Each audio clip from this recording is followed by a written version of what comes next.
국민TV 뉴스가 창간했습니다. 빠르고 정확한 뉴스, 국민TV 뉴스의 텍스트 버전을 여러분 앞에 내놓습니다. 국민TV 라디오의 각종 콘텐츠를 이제는 읽으실 수 있습니다. 뉴스.국민.tv, 국민TV 뉴스에서 세상의 모든 뉴스와 만나세요.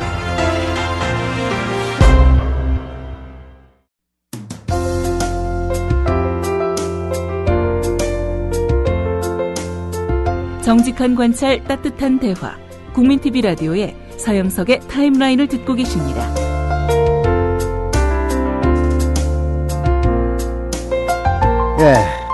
여러분 2011년 3월 11일 일어났었던 후쿠시마 원전 사고를 기억하십니까?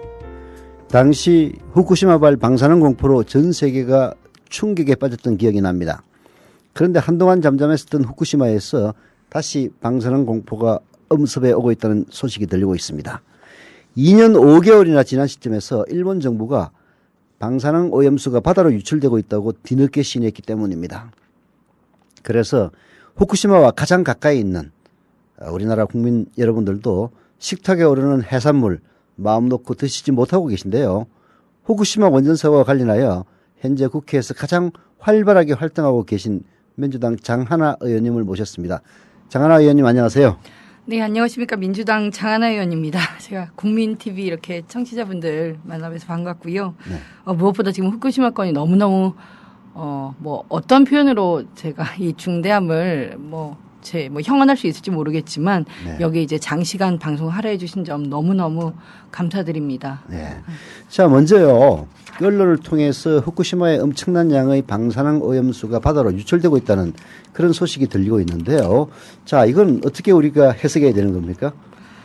후쿠시마에서 고농도 방사능 누출 소식이 들렸던 게 벌써 지난 7월부터였습니다. 7월 22일에 그 후쿠시마 원전을 운영하고 있는 도쿄 전력이 후쿠시마 제1원전에서 방사능으로 오염된 그 지하수가요, 바닷물로 유출되고 있다. 이게 하루 유출된 게 아니라 아시겠지만 2011년 후쿠시마 사고 이후에 900일 정도, 만 900일 정도 계속 하루에 300톤 정도가 유출되고 있다고 시인을 한 거죠. 사실 전 세계인이 경악할 이런 사건이라고 해도 과언이 아닙니다. 그리고 이것과는 조금 별개지만 후쿠시마 원전 3호기에서는 지난 7월 18일에 이제 초고농도의 방사선, 그러니까 바닷물의 오염 정도보다 훨씬 심각한 그런 그 수증기가 그 육안으로 확인되었고요. 처음 5일 동안은 그냥 일반 수증기라고 했습니다. 하지만 5일이 지난 후에 이게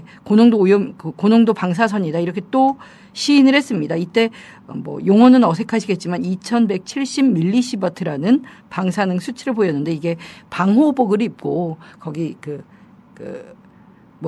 방사능 오염을 처리하러 가는 이런 사람들도 방호복을 다 입고도 7, 8분을 못 버티고, 그러니까 8분 이상 작업을 못 하고 이렇게 나와야 되는 초고농도 그 방사능 오염 수증기였죠. 네. 그런 일이 있었습니다. 예, 그 2170mS라는 말은 우리 청취자분들이 이야기가 좀 쉬운 건 아닌데요. 그게 1시버트라는 게 일반적으로 성인들에게 1년간 허용 가능한 방사능 한계치라는 거죠? 아, 네네. 맞습니다. 네. 요새 그래도 이런 방사능 관련 기사들이 종종 나오기 때문에 네. 좀 이 용어에 대해서 관심 좀 가지시는 것 같은데요. 이제 네. 우리 일반 국민들도요. 성인 어른에게 1년 365일 동안 누적돼서 허용된 방사선 수치 한계치가 1mS가 됩니다. 그래서 제가 아까 말씀드린 것은 거기에 2,000배가 넘겠죠. 그러면은 성인들이 2,170년간 받아야 될 그 방사선이 1시간에 나온다 그런 얘기 아니에요. 그렇죠. 그 순간, 그 시점에 네. 그 2170mS 그렇게 측정이 되었고요. 네. 그것도 며칠 동안 그게 방호가 되기 힘든 정도의 수치입니다. 네. 지난 21일인가요? 일본 정부가 후쿠시마의 그 사고 등급을 1등급에서 3등급으로 상향 조정을 했다는데요. 네네. 그게 원래 원전 사고가 1등급이었습니까? 그 말씀부터 드리겠습니다. 1등급에서 7등급까지 현재 모든 원전 사고 수치를 매기고 있는데요. 네. 7등급이 가장 심각한 상태라는 걸 높을수록 말씀을 드리고요. 심각한 거네. 예. 네, 그리고 그 후쿠시마 그 사고의 경우는 원래 그러니까 2011년 3월 11일에는 7등급 사고로 평가되었습니다. 네. 하지만 그 이후에 이제 계속 방어하고 있다 복구 단계라고 해서 이 후쿠시마 원전에 대해서 0등급으로 사고 등급을 그러니까 전혀 사고 상황이 아닌 것처럼 0등급으로 바꿨단 말이죠. 네. 하지만 후쿠시마 그 원전에 대해서는 네. 이미 이후에 어떻게 수습할 것이냐에 대한 사실 뾰족한 대안이 없다는 거를 전 세계적인 그 학계 전문가들이 이야기하던 거였기 때문에 네. 0등급이라는 것 자체도 사실 그 사기성이 있는 내용이고요. 네. 근데 이후에 뭐 방사능 오염수가 뭐 유출되고 아까 방사능 수증기가 또 유출되고 그랬는데 3등급이라는 것도 일본 내에 뭐 어떤 전문가들도 3등급 너무 낮게 매겨져 있다. 뭐 그렇게 평가를 하고 있는 상황입니다. 근데 아주 매우 위험하고 심각한 수준인 건 네네. 틀림없는 것 같네요. 네. 이제 후쿠시마 원전 사고가 제대로 수습되고 있지 않다는 것은 이미 널리 알려진 사실인데요. 그렇죠. 네. 최근 방사능 오염수 유출 문제까지는 구체적으로 몰랐다 하더라도 네. 후쿠시마 원전 사고 이후에 정상적인 복구가 안 되고 있다는 소식은 외신을 통해서 많이 알려졌거든요. 맞습니다. 그런데 0등급이라는 건 진짜 말도 안 되는 건데 그런 거 전혀 몰랐던 사실이네요. 네네. 뭐 국민 여러분들이 뭐 국내 원전에 대해서는 너무 사실상 좀 제대로 진실이 안 알려지는 상황이고요. 네. 일본은 생각해 보십시오. 지금 뭐 2년 넘게 거의 3년 가까이를 이 후쿠시마 원전 아직도 방사능 물질을 계속 하루에도 300톤씩 바다로 곧장 흘려보내고 있다는 사실을 은폐해왔던 겁니다. 네. 도쿄 전력도 일본 정부에 숨겼고요. 그게 모두 낱낱이 지금 드러난 상황인데 네. 그렇다고 한다면 우리 국민들이 제대로운 어떤 정보나 진실을 접할 확률은 뭐 전 세계인이 마찬가지인데요. 너무 희박하다. 뭐 여기에는 일본의 뭐 원전 마피아라고 할까요? 이런 큰 커넥션들이 밑에 깔려 있습니다. 이후에 뭐 더 자세히 말씀드릴 수 있으면 좋겠네요. 네. 그게 0등급이라는 것도 말이 안 되지만은 네네. 이거를 3단계로 올려가지고 3등급으로 객상한 것 아닙니까? 네, 맞습니다. 그게 방사능 오염수 저장 탱크에서 300톤이 유출됐다고 해서 3등급을 올린 건데요. 네네. 이게 사실 3등급이면 어느 정도 위험한 건가요? 뭐 어느 정도 위험하다 이 네. 방사능 오염에 대해서 네. 표현 드리기는 좀 어려운데요. 네. 지금 3등급으로 격상이라기보다는 세계적으로 현재 통용되는 국제 원자력 사고 고장 등급 네. 뭐 이거를 INES라고 하고 있는데요. 네. 여기 아까 말씀드렸던 대로 0등급에서 7등급까지 현재 8단계입니다. 0등급은 이제 이상 없는 상태를 얘기하겠지요. 네. 근데 지금 일본 주요 언론들도 그렇고 사상 최대의 방사능 어떤 누출 사건 이게 지금 은폐해왔던 것이 폭로되면서 네. 3등급이 뭐 일본뿐만 아니라 뭐 전 세계에게 너무 안일하게 좀 인식되고 뭐 왜곡 은폐된다 이런 비판이 너무 강한 상태입니다.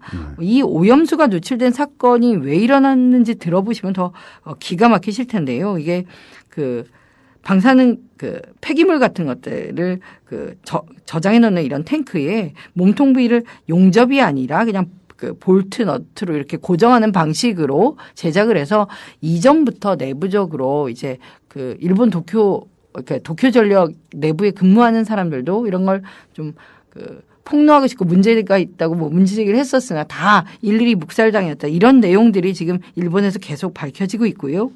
이번에 사고가 난 이러한 탱크가 한 개가 아니라 350여 개가 있다고 이렇게 되어 있습니다. 홈페이지를 가보면요.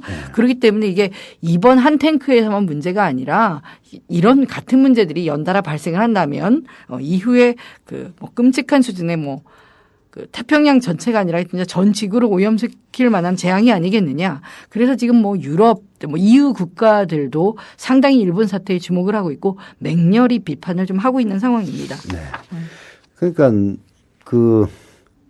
방사능 오염수를 저장한 탱크를 용접으로 이렇게 탱크를 만들어야 되는데 용접하지 않고 볼트랑 너트로 이렇게 쬐어서 만들다 보니까 네네. 결국은 뭐 여러 가지 자연적인 상황 때문에 이게 느슨해지고 해가지고 오염수가 새고 이랬다는 얘기인데요. 네네. 그게 한계에서 이제 일어난 사건이 이번 일인데 350개나 된다니까 최소한 위험 확률이 350배는 더 있다. 그렇게 봐야 되겠네요. 그렇죠. 이 문제의 원인이 다른 탱크들에 똑같이 그 상존하고 있는 거 아니겠습니까? 네. 그리고 그런 제작 방식에 대해서 최초부터 문제가 있었고, 네. 뭐, 그 일본의 간나토 총리가 그 후쿠시마 사고가 사전에 다 예방 조치를 많은 부분 할 수 있었는데 그야말로 그 원전 마피아라든가 그 경제성 자본 논리로 인해서 엉망진창이 된 이거에 대해서 이미 일본 내에는 그런 성토도 있었고 자각들도 있을 수 있었지만 결국 그 원전 마피아가 뭐 언론 포함한 모든 것들을 장악하고 있는 상태고요. 네. 그래서 저는 지금 대한민국이 그것을 재현할 확률이 매우 높다 이런 말씀을 좀 드리고 싶은 겁니다. 예, 그 말씀하시니까 우리나라에서도 그 유사한 사고가 있지 않았습니까? 최근 경주 방사물 폐기장에서도 일본의 방사능 오염수 누출 사고가 비슷한 사고가 난 것으로 알고 있는데요. 네, 맞습니다. 근데 일단은 너무 이렇게 또 경주나 인근 에 거주하시는 주민분들이 걱정하실까 봐 말씀드리는데, 네. 문제는 심각하고요. 하지만 다행히도 재앙은 피해 갔다. 그러니까 너무 걱정은 하지 마십시오. 이렇게 네. 말씀을 드리겠습니다. 네. 경주 방패장은요, 2009년 12월에 벌써 완공돼야 될 예정이었습니다. 하지만 지금 2013년인데도 완공을 못하고 있습니다. 이유는 뭐 단순합니다. 처음에 경주도 이런 그 입지가 좀 안정적이지 못하다는 이런 문제제기가 계속돼 있었고요. 네. 근데 뭐 당연히 뭐 한수원이라든가 원안위에서는 뭐 안전하다라고 계속 얘기를 좀 하고 있었고요. 이제 집안이 연약 집안이다. 그러니까 안반으로 되어 있지 않고 연약하기 때문에 그런 데다가 방사성 폐기물 처리장을 만든다는 것 자체가 좀 넌센스지 않겠습니까? 네. 근데도 완공 전에 이미 2010년 12월부터는 임시 저장고를 일부에 만들었습니다. 그리고 거기에 핵폐기물을 들여놓기 시작을 한 겁니다. 근데 2011년 1월이죠. 그때 들어갔던 드럼통 하나가 2cm 곱하기 3cm 크기의 구멍이 났습니다. 그러니까 방사능 폐기물이라는 거 방패장에 대해서 아시는지 모르겠지만 폐기물을 넣고 밀봉한 드럼통을 쭉 채우는데요. 이거는 영원히 이제 거기서 방사능 물질이 나오지 못하도록 당연히 안반지대에 설치해야 되고요. 뭐 수백 년 수천 년 동안 완전히 밀봉해야 된다는 게 뭐랄까요. 기본 원칙이거든요. 하지만 그 드럼통 자체에 구멍이 났다는 게 사실 이해가 안 가네요. 이해가 안 되는 건데요. 이게 지난 3월 22일에 발견되었고 방패장에서는요. 근데 한 달 뒤가 돼서야 외부에 알려지고 국민들한테 이런 게 기사로 접할 수 있게 되었죠. 국민 여러분들이. 그지만 이런 사건들이 이제 언론을 통해서도 상당히 이제 확산성 없이 사그라드는 케이스가 되게 빈발을 하고 있습니다. 그래서 그 드럼통이 그 자리에서 월성 원전으로 반송이 다시 되었고요. 그래서 뭐 200년, 2000년 가야 될 것이 2년 만에 이런 균열이 생겼다 이런 거에서 저희는 그렇습니다. 드럼통이라든가 되게 한 가지 케이스의 문제면 좋겠지만 사실 관리라든가 시스템이 허술해서 부족해서 이런 게 이후에 재발될 수도 있잖아요. 이런 의구들이 좀 생기는 거 아니겠습니까? 네. 그런 점에서 불안할 수밖에 없다. 뭐 이렇게 말씀을 드리겠습니다. 예, 참 큰 일은 아니라니까 경주 시민들이 걱정할 건 아니지만은 그래도 200년, 2000년 간다는 게 불과 2년 3개월 2년 정도. 3개월 만에 구멍이 네. 뚫렸다는 건 진짜 이해하기 어렵네요. 근데 경주 아까 입지 얘기 드렸는데요. 네. 뭐 용기가 일단은 완벽하게 해야 되고 그다음에 동굴 안반 지역에 들어가야 되고 뭐 자연 안반으로서 다시 한번 그러니까 인공으로 만든 방패장 겉으로 안반지대가 있어서 이거를 삼중의 방벽이 있어야 된다 이렇게 얘기하고 경주 방패장 때 그렇게나 안전하다고 자신을 했던 겁니다. 네. 전문가들의 의견을 많이 묵살을 하고요. 근데 신화가 완전히 깨져버린 거고요. 거기도 후쿠시마랑 비슷하게 바다로 가는 지하수 용실이 상당히 많은데 아까 같은 조그만 균열에서 오염물이 나가서 바다로 들어가는 게 순식간이다 이렇게 말씀드릴 수 있고요. 네, 그런 점에서 좀 각성을 해야 된다라고 말씀을 드리겠습니다. 자, 경주 문제는 일단 제쳐놓더라도요. 네. 후쿠시마로 다시 돌아가서 아까 말씀하셨다시피 일본의 고농도 방사능 오염수 유출 사고를 네.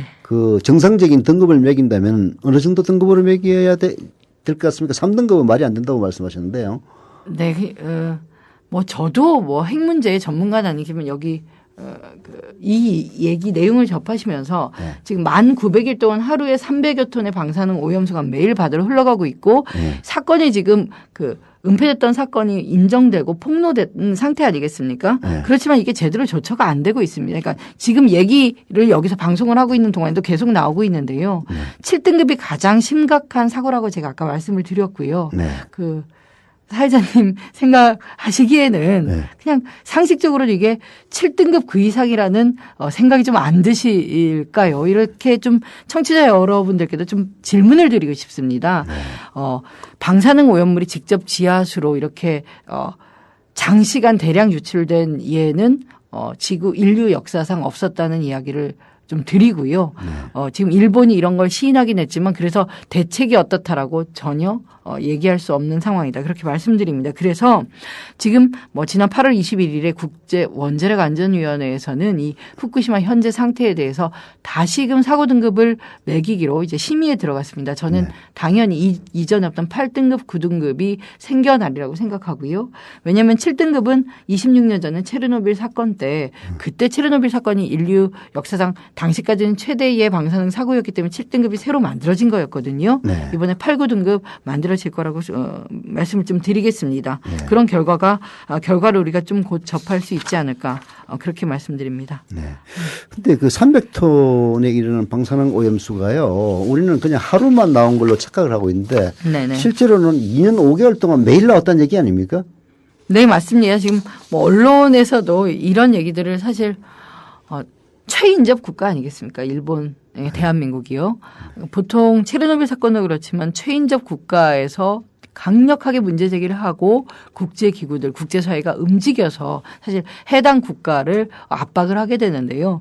최인접 국가인데도 안전하다는 얘기를 좀 되뇌었고요. 이런 기사들이 사실상 요새 전국에 많이 묻힌 바가 되죠. 다시 한번 확인을 드리지만 말씀드린 대로 1900일 동안 하루도 빠짐없이 그리고 이거는 이 사실을 은폐해온 도쿄전력과 일본 정부가 산출한 300톤이라는 얘기입니다. 그러니까 저희는 최소한 300톤이라고 생각해야지 300톤이 또 맞다고 생각할 수가 없는 거죠.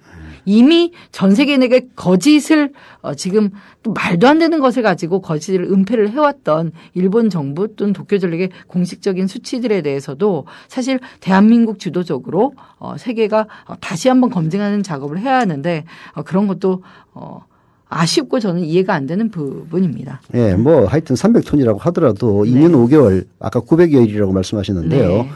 그 엄청난 기간 동안 유출된 방사성 물질은 도대체 얼마 되는 겁니까? 여기 또 좀 어색하죠. 아직 익숙치 않으시겠지만 아까 밀리시버트란 단위를 한번 말씀드렸고요. 네. 또 베크렐이라는 이제 농도 수치가 있습니다. 근데 단순하게 900일에다가 산술적으로 더하기만 해도 현재까지 3년 동안 82만 조 베크렐.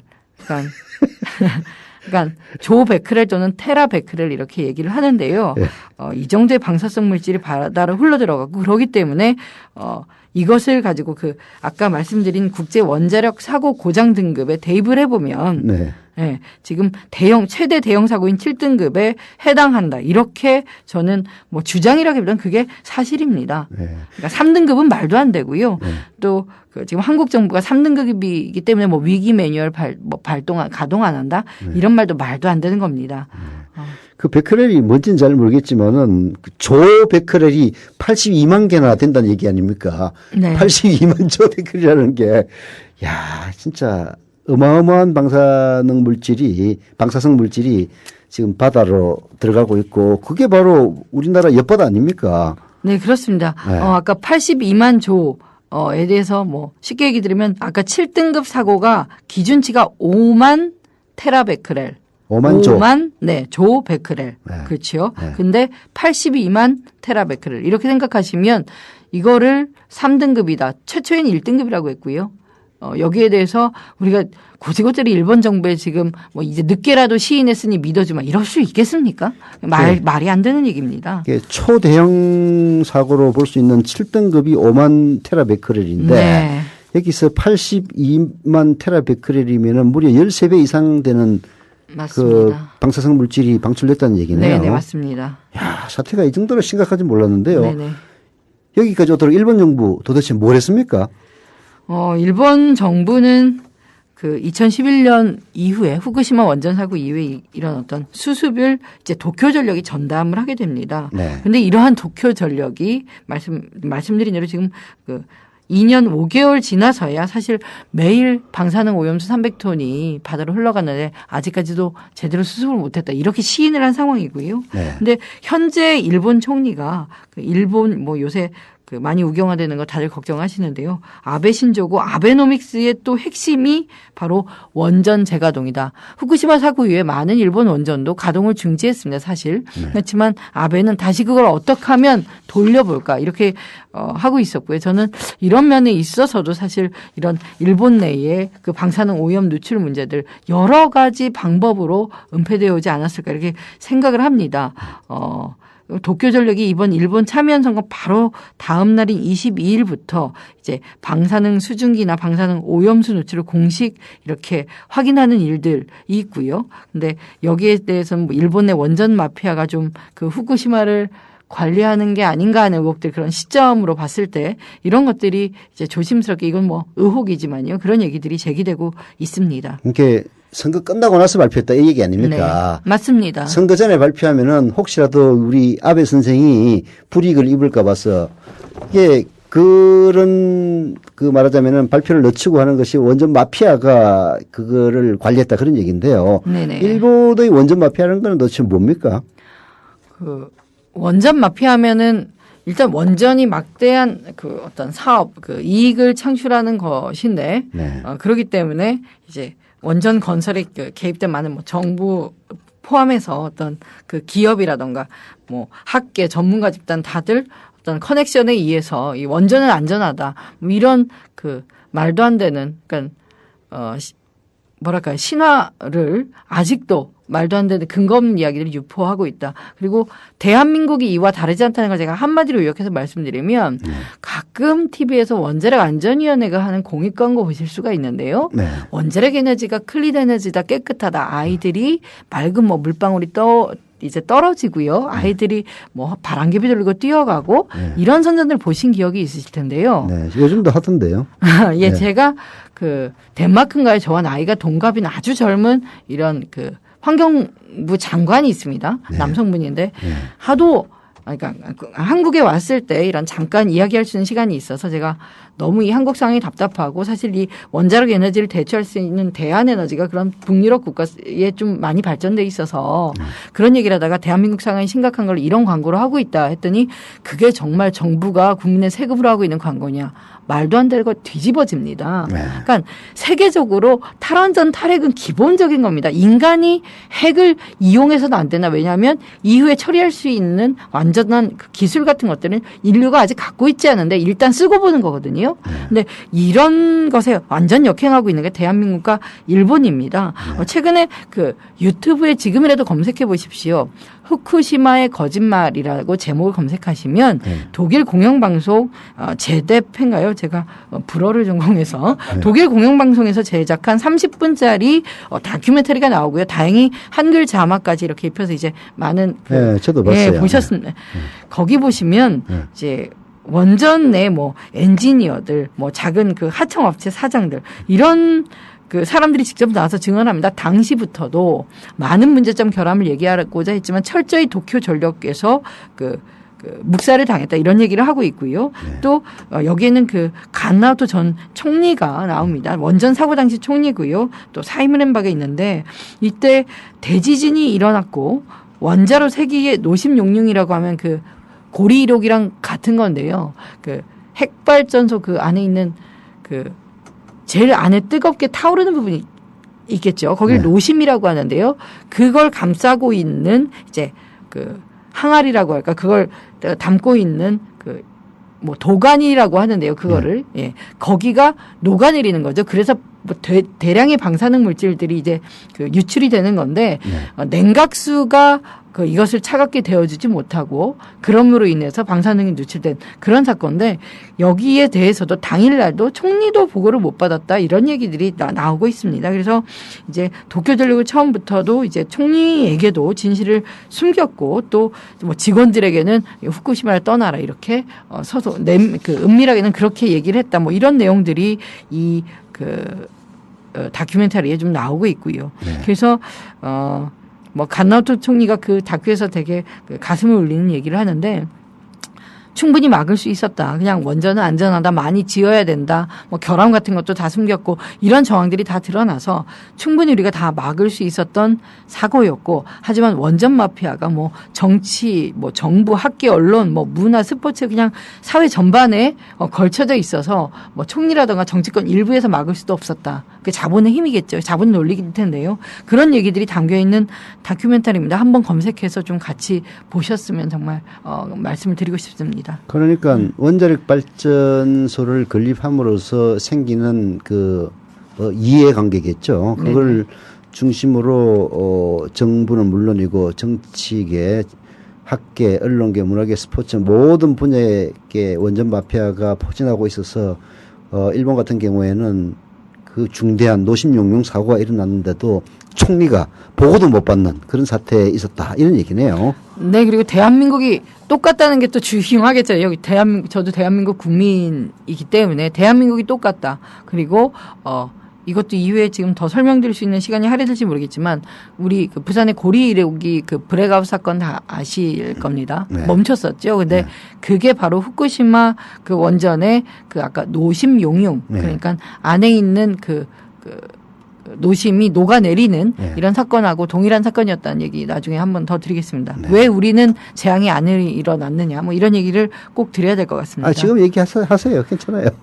그럴까요? 네.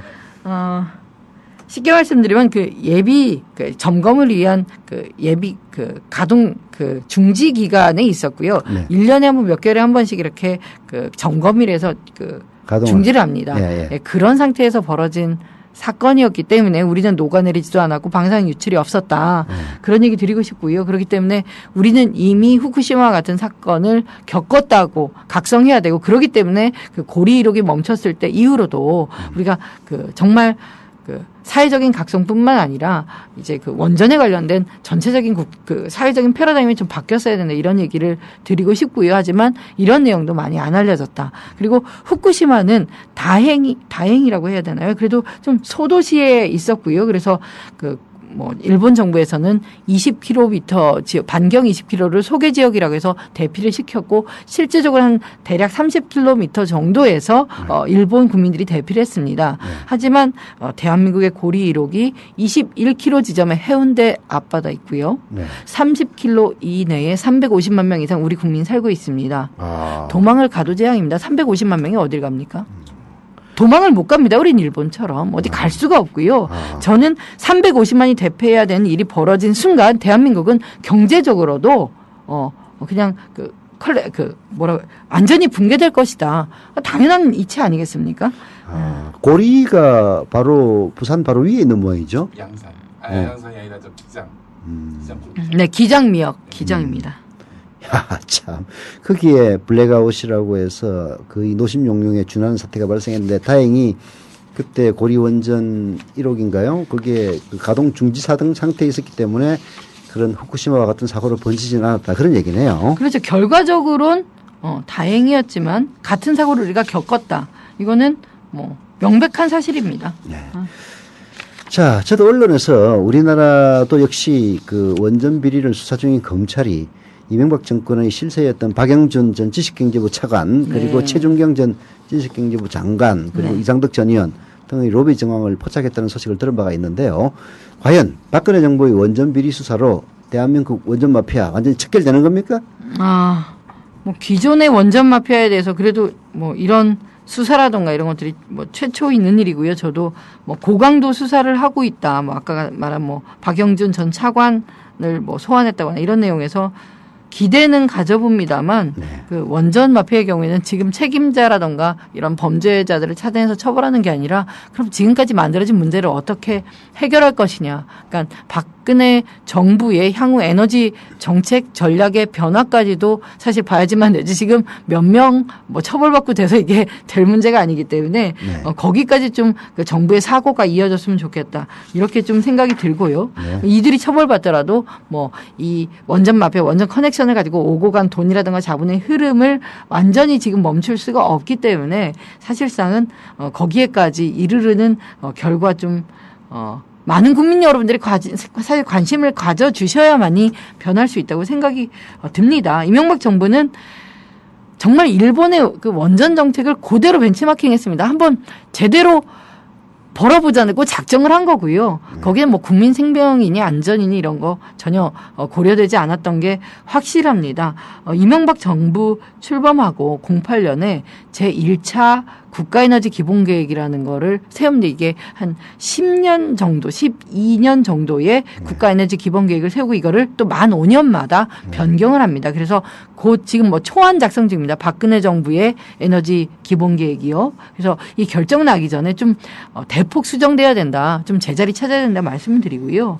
이명박 정부는 현재 30%에 이전하고 있는 우리 원전 그에 이전하고 있는 발전량을 2배인 59%까지 늘리겠다. 그리고 원전도 46기로 늘리겠다. 어마어마한 계획을 여기 담아놓습니다. 네. 근데 지금 너무 원전 사고 빈발하고 있는 거 기사로 보시죠. 뭐 조그만 멈췄다, 뭐 사고 났다, 고장 났다. 예전엔 그것조차도 저희가 접하지 못하다가 고리 1호기 사고 이후에 그나마 보도 자료라도 나오는 실정인데요.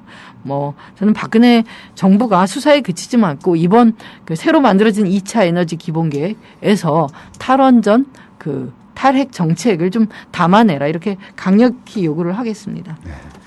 이제 아까 그 고리 1호기 사건 언급 간단히 하셨는데요. 네네. 그게 만에 하나라도 후쿠시마 원전 사고 같은 게 한 번 더 일어난다면 네. 남한 지역에서 안전지대는 없다고 봐야 되겠네요. 네, 뭐 죄송합니다. 뭐 안전지대 일단 요 방사능 오염 사고가 나면 체르노빌 경우는 제일 최대 피해 국가가 바로 인접했던 벨라루시였는데요. 이거는 뭐 대기의 흐름이라든가 이런 것 때문에 산불처럼 사고 지역에서 어느 정도가 제일 심하다라기보다 상당히 많은 요소에 그 가장 피해받는 지역은 사실 영향을 받게 되어 있습니다. 뭐 바다의 흐름, 뭐 대기의 흐름 여러 가지 있을 텐데요. 네. 근데 대한민국 경우에는 그래도 일단 대피는 사고 지역에서 30km 할 테니까 네. 저는 이제 단순히 방사능 오염에 대한 피해뿐만 아니라 사회, 문화, 경제적인 피해 말씀드리는 거고요. 350만 명이 부산 중심으로 다 대피를 했다. 어디로 갈 것이며 어떻게 할 것인지 우리나라 정부의 예산으로 못 막는 부분이기 때문에 그리고 대한민국 원전이 한 개당 5천억 정도 보험 들어놓고 있거든요. 네. 네. 5천원 가지고는 도저히 어디 그러니까 코에도 못 붙이겠네. 지금 원전이 싼 에너지라고 하는 건 너무 많은 거짓말들과 위선을 바탕으로 하고 있습니다. 원전이 이후에 뭐 사고가 났다거나 아니면 이후에 폐기물 보관에 대해서 그러니까 폐기물을 보관하는 부분에 대한 비용 같은 게 아직 계상이 되고 있지 않고요. 아까 보험료 꼴랑 5천억 그거 들어놓고 이후에 사고 책임 안 질 거니까요. 뭐 5조, 50조, 500조 해도 부족한 게 저는 이 원전에 대한 보험료라고 생각을 하는데 그렇게 작게만 계산되니까 싼 에너지라고 하지만 절대 싸지 않다고 하고 말씀드리고요. 이거는 우리나라 빼고 나머지 다른 국가들 미국 포함한 미국 같은 뭐 아직도 원전을 이제 탈원전 정책을 갖지 않은 미국도 원전은 이제 화력이라든가 그런 화석 연료를 사용하는 그 발전보다 단가는 비싸다 이렇게 그렇게 하고 있습니다. 근데도 원전을 쓰는 이유는 뭐 탄소 배출이라던가 아주 다른 이유지 원전이 싸서 쓴다 이런 나라는 한국밖에 없습니다. 생산 단가는 낮지만은 그로 인한 추가 비용은 훨씬 더 크다는 그런 말씀이신데요.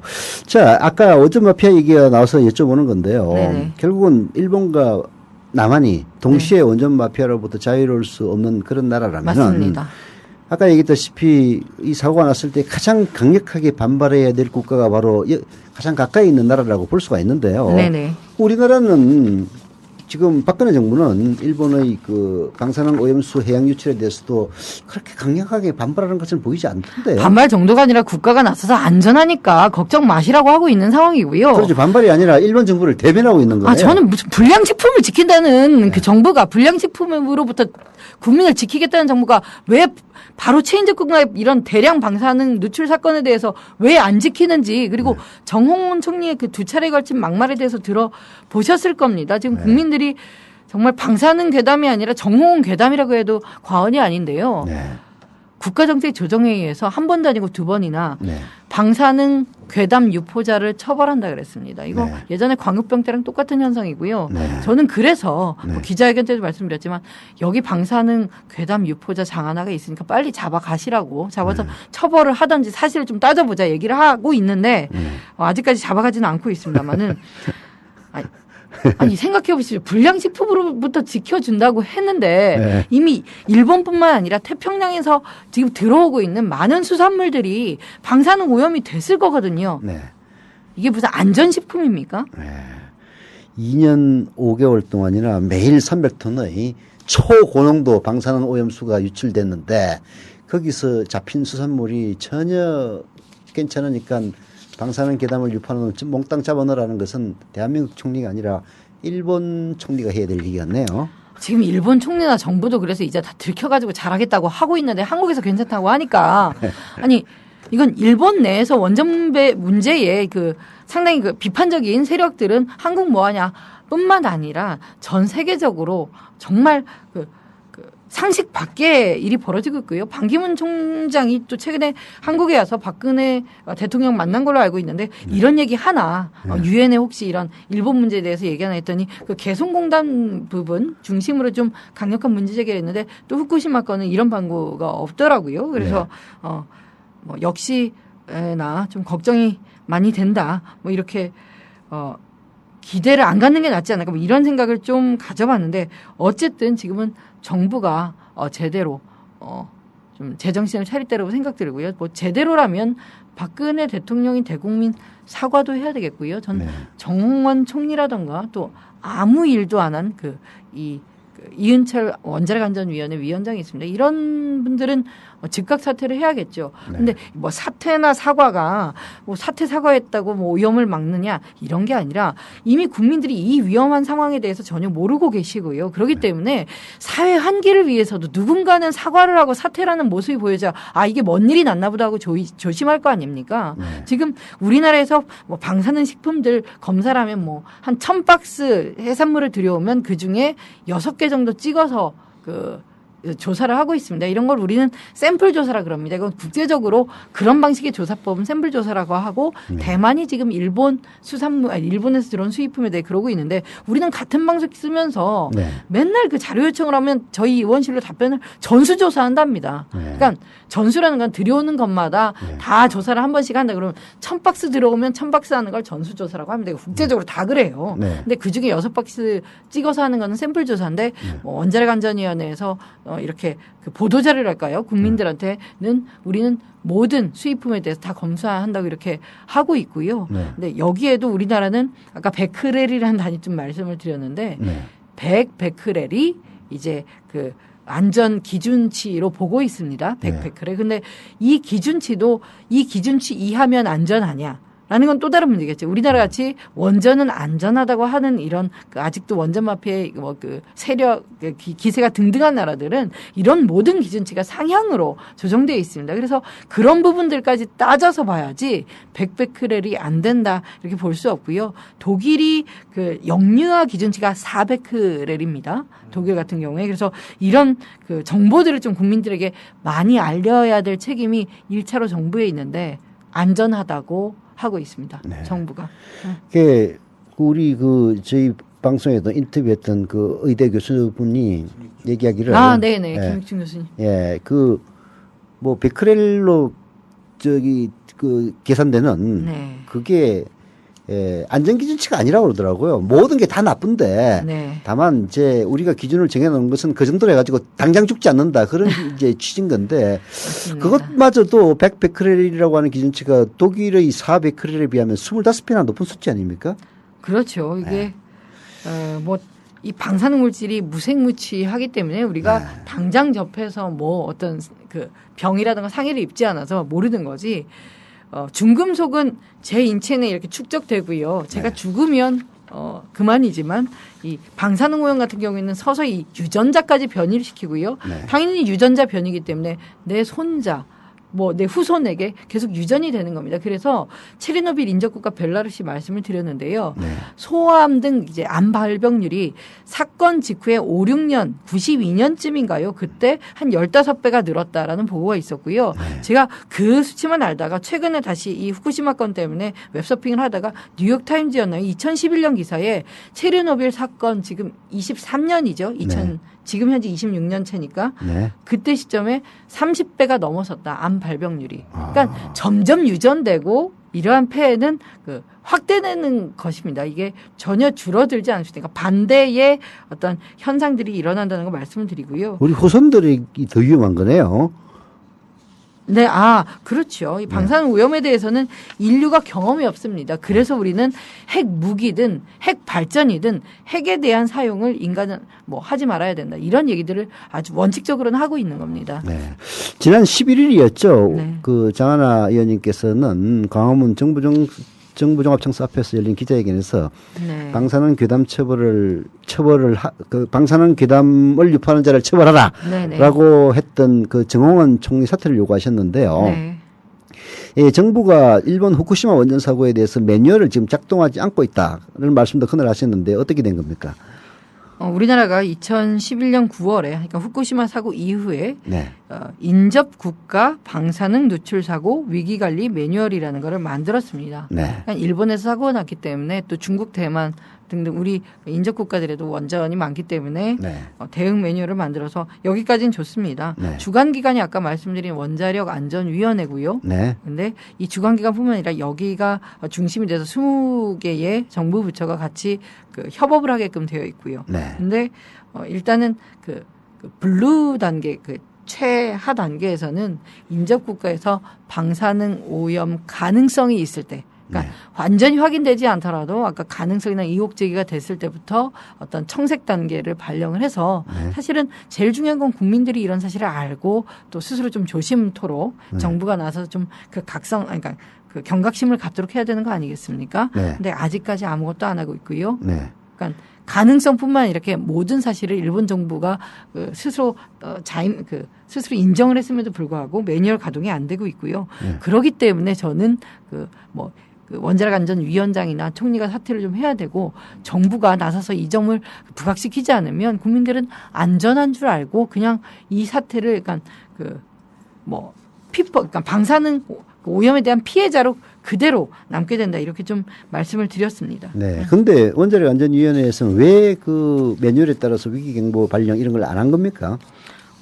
저희가 계속 추궁을 하고 있는데 이렇다 할 답변은 그 원자력 안전위원회에서 제대로 못 하고 있습니다. 왜냐하면 이건 명백한 직무유기고 그러니까 할 수가 없는 얘기거든요. 네. 근데 답변이 이렇습니다. 원전 사고 이제 4등급 에서 5등급을 이제 관심 단계, 6에서 7등급은 주의 단계. 이렇게 써는 있지만 네. 그러니까 이거는 병기되어 있습니다. 네. 원자력 누출 사고의 가능성이 있을 때 또는 4등급 이상 사고가 났을 때 이런 식으로 매뉴얼에 나와 있지 꼭 4등급이어야만이 매뉴얼을 가동한다 이런 것도 아닌데 그 문구 하나에 의지해서 좀 되게 얄팍한 변명을 현재 하고 있는 상황이고요. 이게 있어도 꼭 해야 될 필요가 없는 거라서 안 했다 그런 얘기네요. 그런 상태고 이제 무슨 그런 희한한 게 원자력 안전위원회예요. 국민들이 오히려 불안감에 떨고 네. 혼란이 올까봐 이랬다라고 얘기하는데 원자력 불안전위원회. 예. 그러니까 어떤 상황에서 더 불안하시겠습니까? 네. 지금 계속 언론을 통해서는 일본에서 유출됐다. 오늘도 또 시인해. 계속 이런 사고들이 끝나지 않고 그런 보도들을 접하고 있는데 네. 정부가 이렇다 할 조치를 안 하는 게 불안하십니까? 아니면 정부가 나서서 안전하니까 괜찮다라고 하는 게 더 불안하십니까? 네. 저는 정말 아까 원자력 불안전위원회 네, 맞는 말씀이라고 원자력 생각합니다. 불안전위원회라고 우리 김영민 PD가 그냥 보다 못해 말씀을 하셨는데요. 네네. 그게 우리 국민들이 불안해를 할까 봐서 매뉴얼대로 안 했다고 하는 그런 변명을 하는 게 원자력 안전위원회라면은 그런 위원회는 필요 없는 것 같네요. 자, 여담입니다만은 인접국가 방사능 누출 사고 이런 식으로 아까 말씀을 하셨는데요. 네. 우리나라와 인접한 나라들에게 얼마나 많은 원전들이 있습니까? 2013년 5월 기준으로요. 중국에 93개의 원전이 있고요. 또 네. 일본에는 61기 원전이 있습니다. 네. 대만에 8개, 또 북한에 2개의 원전이 있습니다. 야, 우리 건 대한민국 인접국가는 그냥 원전으로 도배돼 있네요. 네, 뭐 중국도 뭐 땅덩어리가 커서 그렇겠지만 국토가 커서 그러겠지만 이제 원전 추가 이제 그 건설 계획들이 있고요. 한국의 경우도 지금 그 26기가 있는데, 그러니까 이명박 정부 계획대로라면 저희도 뭐 20여 개, 그러니까 거의 2배에 가까운 그 계획이 있었겠죠. 하지만 다시 만드는 에너지 기본 정책에서 전 180도 좀 전환을 해야 된다. 그렇기 때문에 후쿠시마 사고를 이제 그 타선지석으로 해서 지금 바로 이 시점에서 국민들이 에너지 계획을 좀 바꾸자. 뭐 이런 얘기들을 좀 이런 여론을 정말 만들어가야 될 거라고 이렇게 생각을 합니다. 예. 제일 중요한 거를 마지막으로 여쭤보겠는데요. 네. 자, 그렇게 해서 오염이 된 수산물이 우리나라 식탁에 오르고 있다는 것 아닙니까? 네, 맞습니다. 예. 근데도 정부는 수산물에 대한 방사능 검사에서 문제가 없다는 입장을 보이고 있는데요. 네네. 우리 국민들이 어떻게 여기는 것이 가장 올바른 건지 한번 좀 실상을 말씀해 주십시오.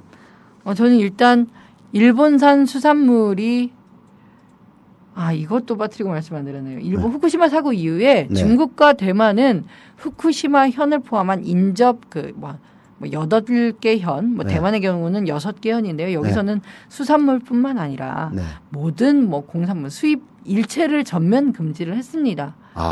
근데 대한민국의 경우에는 후쿠시마 현을 포함해서도 네. 일부 품목 수입을 허용한 상태입니다.